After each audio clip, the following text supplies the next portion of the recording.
Un addendum concernant le pays Elam.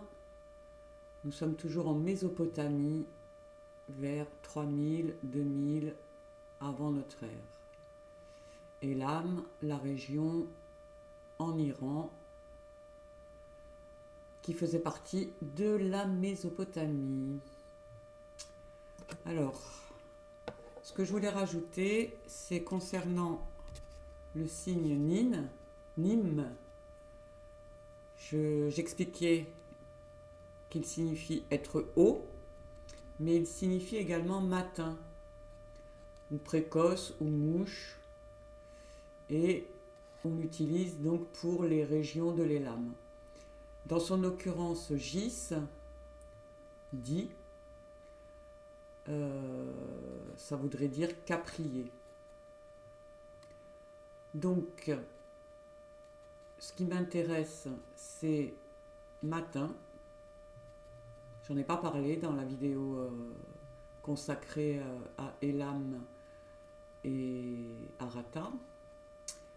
Donc matin,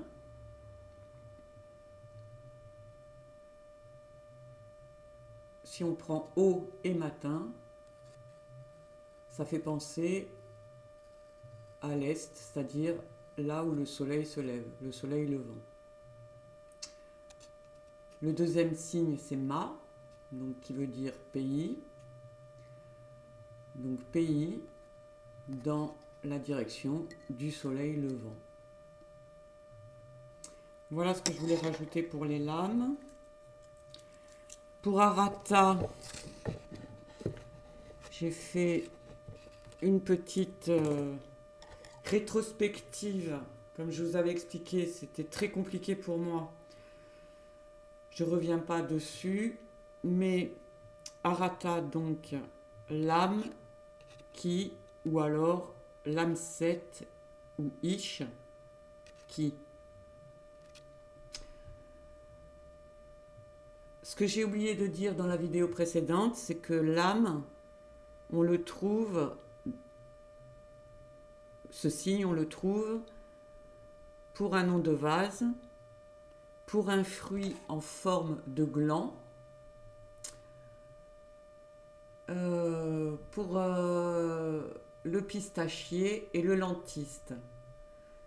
Donc ça nous fait penser le vase rempli de glands, rempli de pistaches, rempli de lentilles, donc des fruits, des graines d'arbres.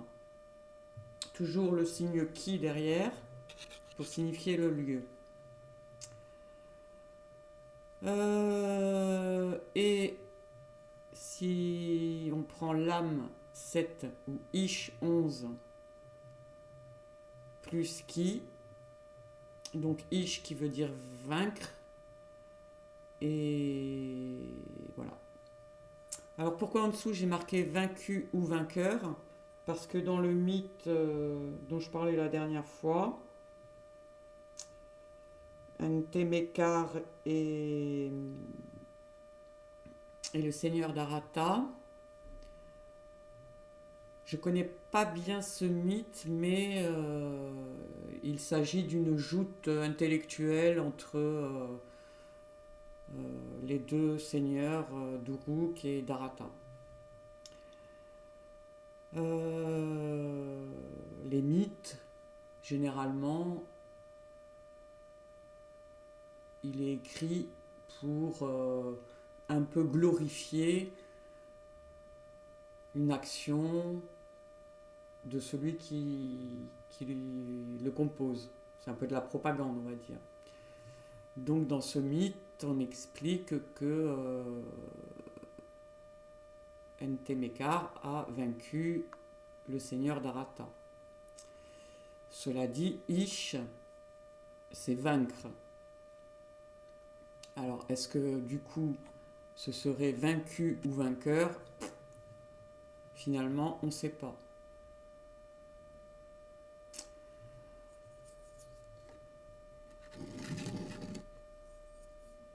Voilà, un peu ce que je voulais signifier. On en saura peut-être plus dans quelque temps, dans la mesure où le proto-élamite a été expliqué, découvert, traduit. On a trouvé, quelqu'un a trouvé, j'ai oublié son nom, excusez-moi, quelqu'un il y a 4-5 ans a réussi à le déchiffrer, voilà. Peut-être qu'on trouvera un mythe similaire entre ces deux seigneurs. Et on verra comment le seigneur d'Arata, éventuellement, lui, explique cette joute intellectuelle entre les deux protagonistes. Voilà, donc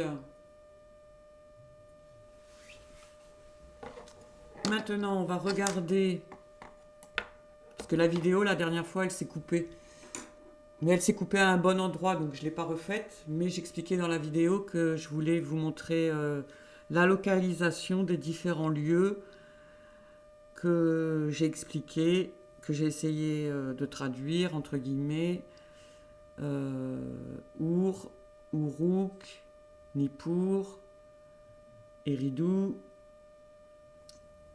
Arata et Lam dans des vidéos précédentes. Donc, c'est parti, on va regarder ça.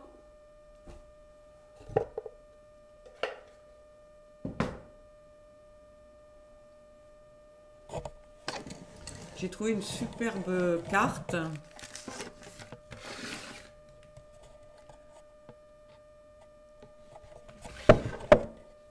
Qui est très grande et qui en même temps localise les différents artefacts ou temples ou voilà, qui ont été découverts.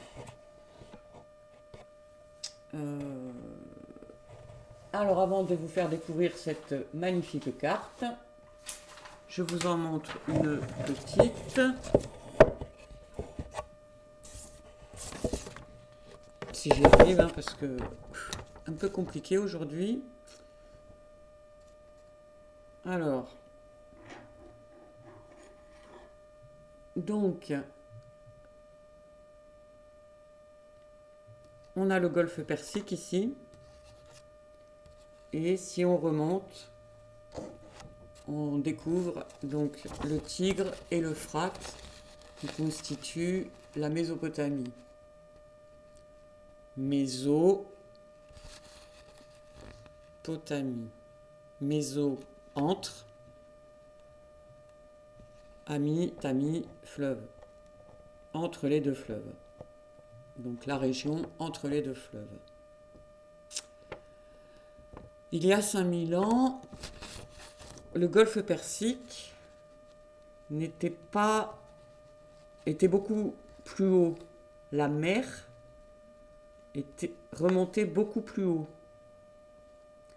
Donc c'est pour ça qu'à cette époque-là, on avait Our, Eridu, qui était bien plus en amont de l'Euphrate actuel. Hein, ici, on a l'Euphrate, ici, on a le Tigre. Voilà. C'est pour ça que dans cette région, on n'a pas de ville antique, on va dire. Allez, on va se balader.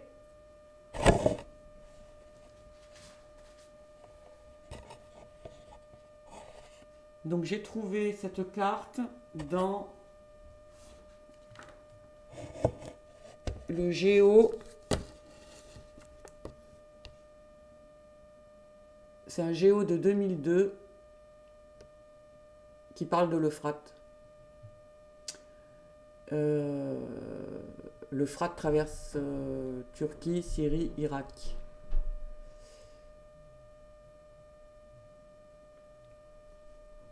« 2002.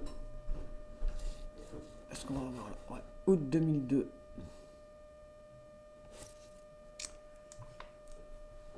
Donc ça remonte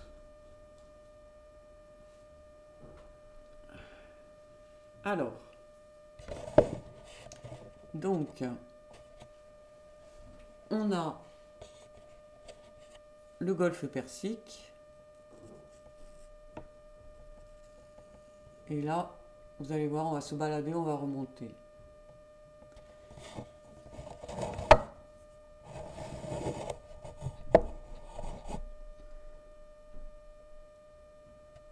On avait ici la ville d'Our. Ici, Eridu. Parfois, Eridu, sur certaines cartes, elle est plutôt derrière Our.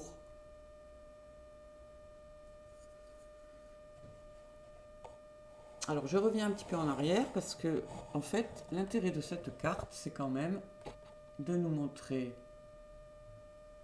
la région de l'Elam, Elam, en Iran.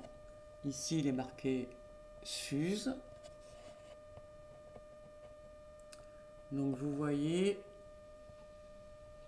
hop,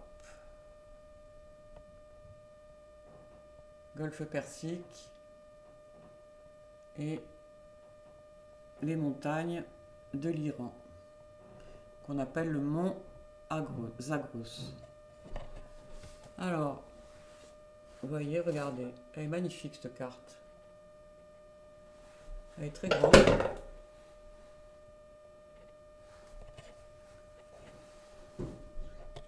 Je vais ouvrir la fenêtre comme ça, on n'aura pas... Alors, je recommence, regardez. Euphrate. Voilà, on remonte. Donc la région de Sumer. Uruk. Hein, donc on avait Our, Eridu, Uruk. Ici, Nippur. Alors ça, c'est ma ville fétiche, hein, Nippur. Hein. Mais ça, c'est encore une autre histoire. On remonte vers le nord. Babylone.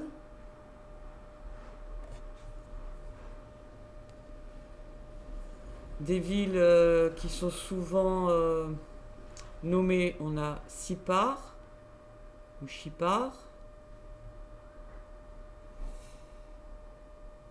Là, je connais pas. Karbala, tout ça, je connais pas. Ici, Bagdad.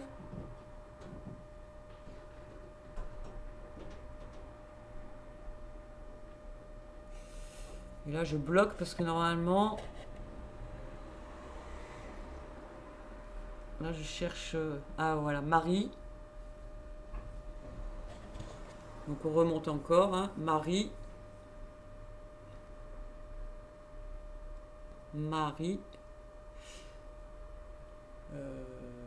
Voilà, Marie, pardon. Parce que je regarde la carte, mais il faut que je regarde aussi l'écran pour voir si je suis bien... Donc, Marie, qui est la ville actuellement en Syrie.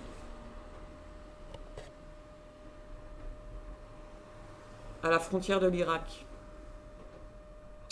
La ville a été découverte par un Français, André Parrot, il y a 80 ans. Je sais plus. Voilà. Et après, vous voyez, on remonte. Encore. Là, je suis désolée, il n'y a plus de lumière. On voit rien.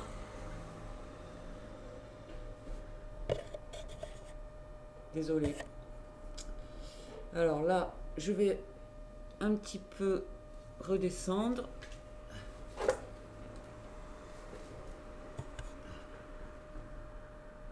Donc là, je suis sur la ville de Mari. Donc Mari qui est la ville sur l'Euphrate. Et juste en face, sur le Tigre, on a Ninive. On a la région de l'Assyrie. Ninive. qui est à Mossoul,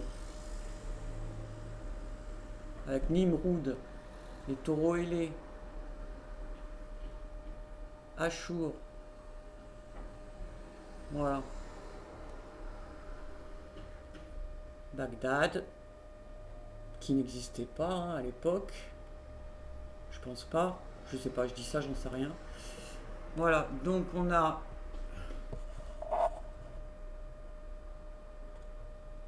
Sumer, Akkad, mais qui est aussi la Babylonie. Akkad, la région ce qu'on appelle la région Akkad, c'est plutôt 2500 avant Jésus-Christ.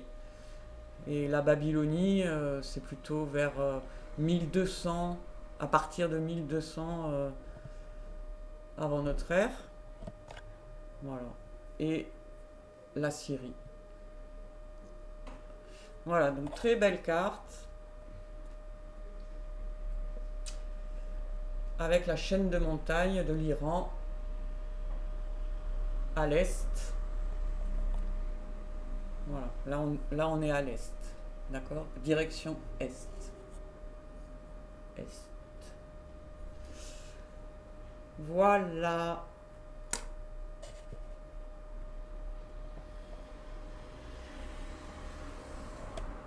C'est dommage, je ne vois pas très bien là. Désert de Syrie.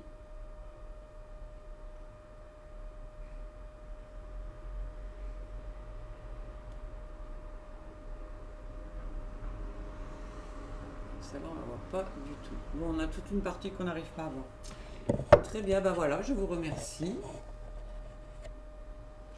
Hein? Donc on est bien pour les lames. On est bien dans les montagnes d'Iran.